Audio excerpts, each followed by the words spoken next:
Are you looking forward to the Tyson fight with Jake Paul? Absolutely, absolutely. It's going to be a great fight. I'm looking forward to it. Do you wish it was a sanctioned fight and not an exhibition like it's going to be? No, because I would feel really bad for Jake Paul.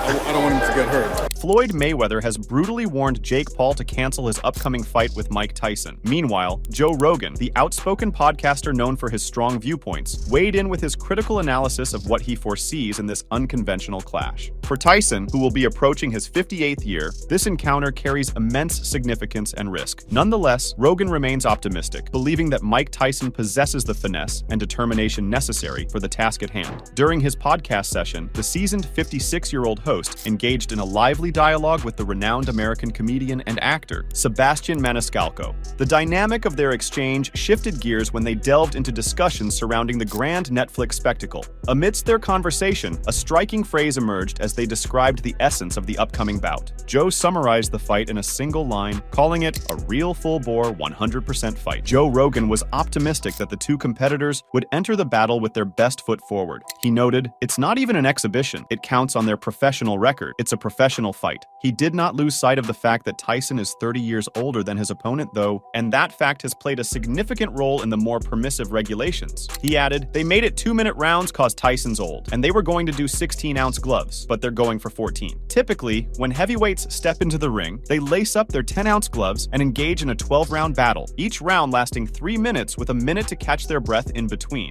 However, this upcoming bout is shaking things up. It's scheduled for 8 rounds, each lasting 2 minutes, with a full 2-minute break granted after every round." He used the last fight of Iron Mike with Roy Jones Jr. as an example to support his analysis. As previously stated, this is a professional bout, but this time, Jones Jr., who was only 3 years Tyson's junior, was the obvious underdog. Tyson was terrifying, in addition to being larger in stature. Rogan explained, "I think the Roy Jones Jr. fight, they made an agreement to not punch in the head. I'm pretty sure because I watched that fight carefully, many times. It never looked like he was targeting Roy's head, which makes sense why Roy agreed to do the fight." That evening, Tyson surpassed all expectations by a landslide. He kept Jones on the defensive throughout the match. From the outset, Tyson focused on attacking the body to diminish the speed advantage of his opponent, inflicting consistent damage with his formidable power shots. The podcaster further added, "Roy is a smaller person, much smaller. Roy was at his best when he was 168 pounds, and then when he was weighing 175 pounds, he didn't even have to cut weight. Roy was 168 pounds in his prime. He wasn't Mike Tyson's size. Mike Tyson's enormous. He's just a different mass. He's the width, the density, it's terrifying." Meanwhile, Vitor Belfort, the former UFC fighter who defeated Evander Holyfield, has minimized Mike Tyson's chances of winning his fight against Jake Paul. Belfort's experience in facing a boxer far removed from their prime is evident. He swiftly dispatched Holyfield, Tyson's one-time adversary, in a mere 109 seconds at the age of 58, mirroring the age of Iron Mike himself. The Brazilian disclosed that despite Holyfield's rigorous preparation and training, he proved to be no match for him. He anticipates a similar outcome when facing Tyson. Belfort said, "When I fought Holyfield, he was very strong and very fit, but I was the better man on that night. If he hit me, I could have gone down. That is the nature of the sport. However, I hit him first. This fight feels more like an exhibition, and I don't think Mike is the same fighter he used to be." We know that Tyson has taken to social media, unveiling a captivating array of video snippets showcasing his unparalleled fitness and the sheer force behind his punches. This display comes in response to mounting inquiries regarding his readiness to step into the ring against Paul. However, UFC legend Henry Cejudo claims that Tyson will receive a $20 million salary only for entering the ring. With that in mind, Belfort claims the financial aspect is the only reason Tyson is keen to fight. He said, "It is good business for both fighters. They generate a lot of money for each other, which is good for the sport, but only Mike can answer that question. I don't think it would be a good idea if he only trained for this fight. A fighter always has to keep up a healthy lifestyle. I hope that he is." On the other hand, Tyson Fury, Anthony Joshua, and Tony Bellew all shared their thoughts on the fight and made some educated guesses about what they thought would happen. Individually sharing their thoughts, the trio of champions expressed their apprehensions, but also made their predictions clear. Bellew and Joshua both backed Jake Paul as the probable victor, whereas Fury sees the bout as evenly matched. Tony Bellew expressed his concerns regarding the highly anticipated bout. In a recent statement, Bellew revealed his apprehensions about the significant age gap between the two fighters and the potential risks associated with Tyson's return to the ring against a much younger opponent. Bellew's unease stems from the fact fact that Tyson, at over 30 years older than Jake Paul, will be stepping back into the boxing ring to face off against a fighter from a different generation. The thought of Tyson, who is widely regarded as one of the greatest heavyweight boxers of all time, engaging in a competitive bout against a much younger and less experienced opponent like Jake Paul raises concerns about the potential for injury or harm. Bellew said, "I am worried about it personally, but listen, you don't know what's been agreed between the two. It's frightening that Mike Tyson is going back into a boxing ring against somebody who is more than 30 years younger than him." Acknowledging the uncertainty surrounding the details and agreements between Tyson and Paul, Bellew expressed hope that the fight would be more of a spectacle or scripted entertainment rather than a serious and potentially dangerous athletic competition. His concern primarily revolves around the well-being of Tyson, as he emphasizes his desire to avoid seeing the legendary boxer sustain any injuries during the fight. He added, "It's just a bit nuts. I'm hoping that the fight is a bit of a circus and a bit scripted because I wouldn't want to see Mike get hurt in any way, shape, or form." Bellew's remarks underscore the sentiment shared by many within the boxing community who are apprehensive about the potential risks involved in Tyson's return to the ring at an advanced age. Anthony Joshua, the former unified heavyweight champion, shared his thoughts on the much-discussed match. Joshua's remarks reflected a blend of concern for Tyson's well-being, acknowledgement of Paul's youth advantage, and support for the broader impact of influencer boxing on the sport. Expressing his reverence for Tyson's legacy in boxing, Joshua emphasized his hope for Tyson's health and safety during the upcoming bout. Given Tyson's advanced age and the physical toll of his years in the ring, Joshua's primary concern lies in ensuring that Tyson emerges from the fight unscathed, regardless of the outcome. Joshua said, "Tyson is older now. I pray that he comes out healthy. I think Jake Paul wins because of youth. That's the only thing." In assessing the matchup between Tyson and Paul, Joshua highlighted the factor of youth as a decisive advantage for Paul. Recognizing Paul's relative youthfulness compared to the aging Tyson, Joshua speculated that Paul's vigor and vitality could tilt the scales in his favor. While Joshua refrained from making a definitive prediction, he acknowledged the significance of youth as a determining factor in the outcome of the bout. Transitioning to a broader discussion of influencer boxing, Joshua offered a nuanced perspective on its impact on the sport. Contrary to the skepticism expressed by some traditionalists within the boxing community, Joshua viewed influencer boxing as a positive force for the sport's growth and popularity. He noted that while purists may question the legitimacy of influencer boxing events, they undeniably attract a diverse audience and generate widespread interest in the sport. In Joshua's view, the influx of viewers and fans drawn to influencer boxing events ultimately benefits the entire boxing community. By expanding the sport's reach and engaging new audiences, influencer boxing events contribute to its overall growth and relevance in the modern landscape of entertainment and sports. He added, "I personally think that influencer boxing is really good. I think the boxing hardcores don't like it because they think, why are they disrespecting our sport? But I think that person brings all these people into boxing, which benefits everyone else. Everyone viewing helps." Tyson Fury also shared his perspective on the upcoming match, offering a candid appraisal of its significance for the sport of boxing. Fury's remarks reflected a pragmatic and open-minded attitude towards the unconventional matchup, acknowledging its potential to attract widespread attention and generate significant financial rewards for its participants. Fury began by characterizing the Tyson-Paul bout as a fantastic development for boxing, citing the involvement of two polarizing figures in the sport. On one side stands Mike Tyson, a revered legend whose name alone commands respect and admiration among fans worldwide. On the other side is Jake Paul, a YouTube sensation turned professional boxer whose unorthodox journey into the boxing world has captivated millions of followers and critics alike. In Fury's view, the collision of these two contrasting personalities within the boxing arena promises to create a spectacle unlike any other, drawing both devoted supporters and vocal detractors into the fray.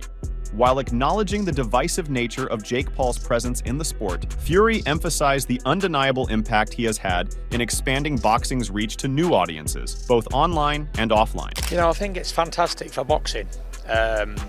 You know, you got a legend in Mike Tyson.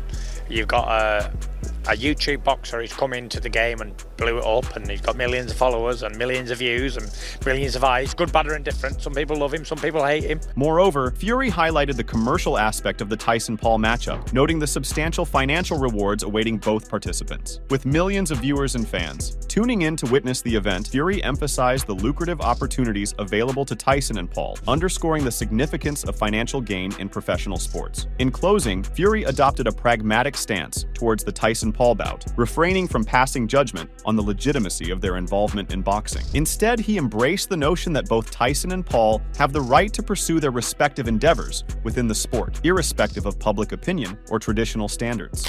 So I think it's a really good spectacle for boxing. It brings a lot of people to the game. And listen, who am I to say, oh, Mike Tyson shouldn't be boxing or Jake Paul shouldn't be boxing? Good luck to them. They're both going to make what I call a shit ton of money out of it. So isn't that what it's about? 80,000 fans. I mean, what a spectacle it'll be. Yeah, I've been to that stadium when Billy Joe fought Canelo. It's a great stadium. It'd be fantastic for the guys. Both getting paid, both going to put on a show. I just don't know what's not to like. Oh, okay, the guy's 57 years old, but he's a former undisputed world heavyweight king, and one guy plays computers for a living, and he's come to boxing about a year ago, so pretty even match. For Fury, the bottom line lies in the potential of the Tyson-Paul fight to bring attention and excitement to boxing, ultimately benefiting the sport as a whole. By embracing the diversity of participants and perspectives within boxing, Fury epitomized a forward-thinking approach that prioritizes inclusivity and innovation in the pursuit of sporting excellence. Listen, from being a kid on the Disney Channel to fighting Mike Tyson, who wouldn't want to do that? Fair enough. You know, it's like you getting an offer to fight Prince Nassim Hamed. It's not me getting an offer to sit here with you in the Manchester United dugout, Who doesn't Tyson. want to do it? Do you know what I mean? Amir Khan, a former world champion, has also offered his insights into the unexpected matchup between Mike Tyson and Jake Paul, expressing a mix of astonishment and concern over the potential consequences of the bout. Khan's analysis paints a vivid picture of the looming showdown, highlighting the formidable reputation of Tyson and the perceived risks for Paul. Khan's assessment begins with a reflection on the unprecedented nature of the Tyson-Paul matchup, acknowledging the surprise factor inherent in the pairing of a boxing legend with an unconventional internet personality. Despite Tyson's advanced age and lengthy retirement from professional boxing, Khan emphasizes the enduring legacy of the former heavyweight champion, cautioning against underestimating his formidable skills and power. He added, "The fight between Mike Tyson and Jake Paul, wow, no one would have ever expected a fight like that fight to be made. Mike Tyson is a legend of the game, and not someone who you want to mess about with. Even though he's older now and has been retired for a long time, he's obviously done a few exhibitions." With Tyson's history of explosive knockouts and relentless aggression in the ring, Khan believes that Paul may be in for a rude awakening if he underestimates the danger posed by his seasoned opponent. Expressing concern for Paul's safety, Khan warns of the potentially devastating consequences of facing off against a heavyweight great like Tyson, particularly given the vast difference in size and experience between the two fighters. Khan added, "I just feel that he can really hurt Jake Paul. I just can't believe what Jake Paul's thinking. He's fighting a heavyweight great,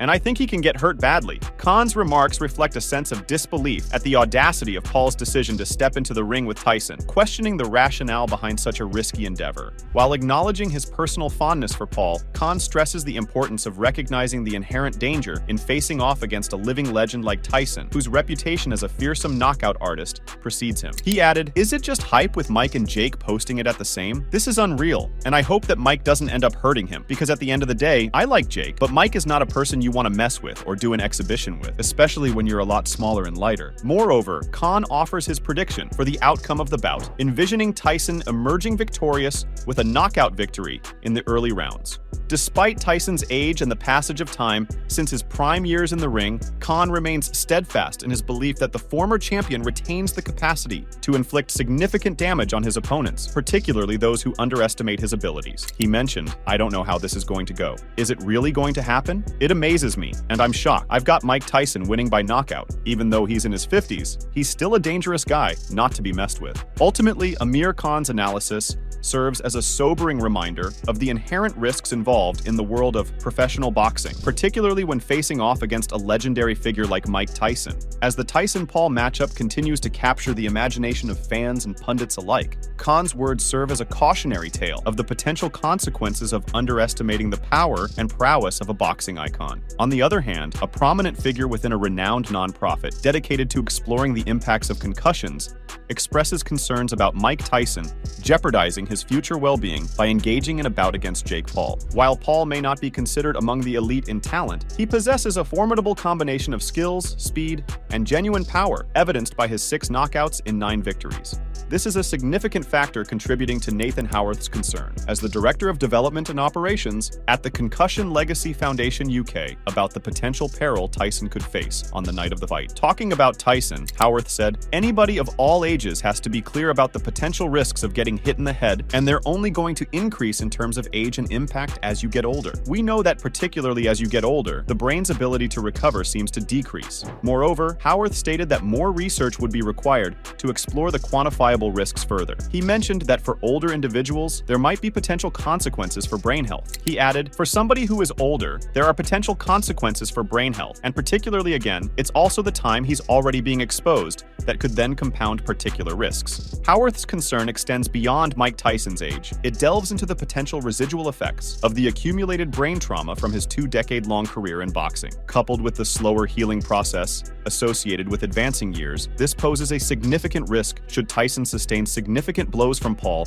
during their bout in July. According to Howarth, concussions as a brain injury are unique to any individual, and unique to any event. It would be unclear to say that it would last longer because of his age, but you could say it is potentially more likely, or could be worse because of his age. Then again, he may experience a concussion and be completely fine, but not necessarily know the impacts of the subclinical impacts of the damage it may have done. He elaborated that individuals engaging in boxing should understand the potential risks involved. Regarding someone nearing the age of 60, he expressed doubt that boxing would positively impact their brain and health, regardless of whether a concussion resolves, within the standard 21-day window for returning to sports. He further added, "For somebody who is almost 60, you can't imagine it will have a positive effect on his brain and health either way, whether a concussion lasts or resolves in the standard window of 21 days to completely return to sport. Even then, there might be some consequences for them." However, Mike Tyson expanded on his assurance in overcoming Paul, citing reasons that surpass the notable age difference between them.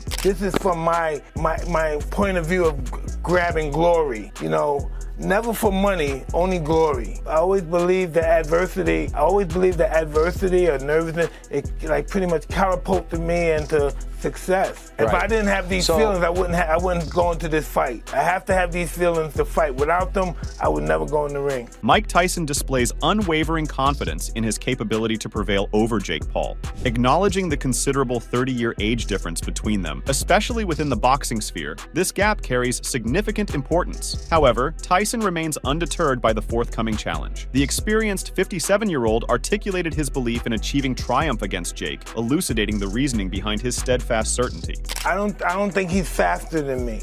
Right. How hard are you training? I train every day. Okay. How many hours a day are you training? I take it serious. Listen, it's the whole day. The process goes through the whole day. I get up in the morning, do the road work. Then I go to the gym at 1, then I go to the strength and conditioning guy, then it starts all over again. Moreover, it seems that Mike Tyson has opted to forgo his cannabis indulgence in light of the impending fight. Noted for his advocacy of cannabis and his distinctive range of products, including ear-shaped edibles, Tyson is strategically choosing to abstain from cannabis as part of his preparation for the upcoming bout. I don't know, maybe it has something to do with my tripolar tendencies or something, but I don't think I'll be smoking for this fight, and I think I'm gonna be really, really irritable and nasty. With his focus fixed on imparting a memorable lesson to Paul and thwarting his aspirations of attaining a boxing world championship title, Iron Mike is preparing for a fierce showdown. Despite advancing in age, Mike Tyson continues to demonstrate remarkable speed and strength. Throughout his career, he has openly discussed the calming impact of cannabis, which has contributed to his amiable persona. However, he has now disclosed his decision to temporarily abstain from the substance. His rationale? To rekindle his ferocity within the boxing ring.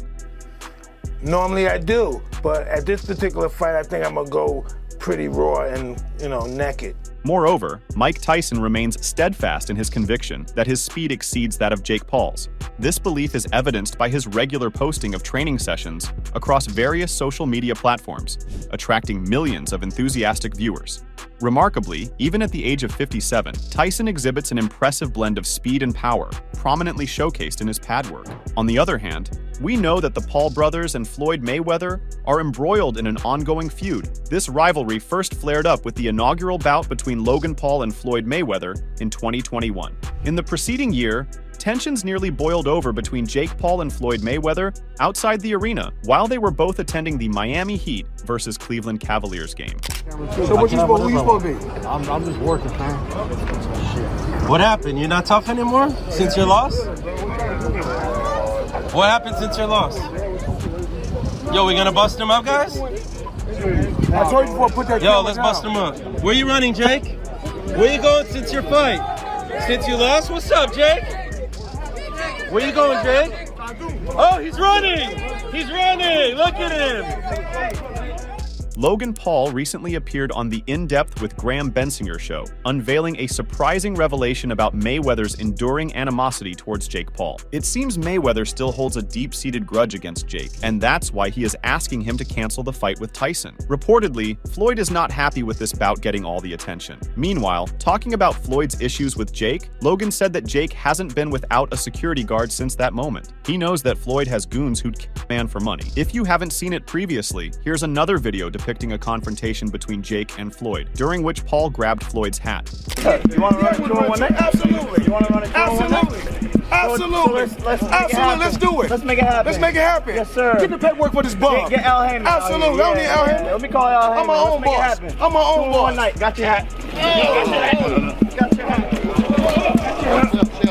While discussing the infamous hat-stealing incident, Logan revealed that Jake had informed him of his plan beforehand, but he hadn't believed Jake would actually follow through with it. Logan mentioned, "Jake told me he was gonna do it. I didn't think he was gonna do it. He did it, and I felt like Jake had put me in jeopardy." After the incident unfolded, Logan felt that Jake's actions had put him at risk. He considered the potential consequences, especially just a month before what he described as the biggest moment of his life. Logan said, "If I break my hand, or get a concussion, or get f***ed by Floyd's guys a month before the biggest moment of my life, trying to save my little brother's, that's stupid." Make sure to check out some of our other videos on the screen if you enjoyed this one.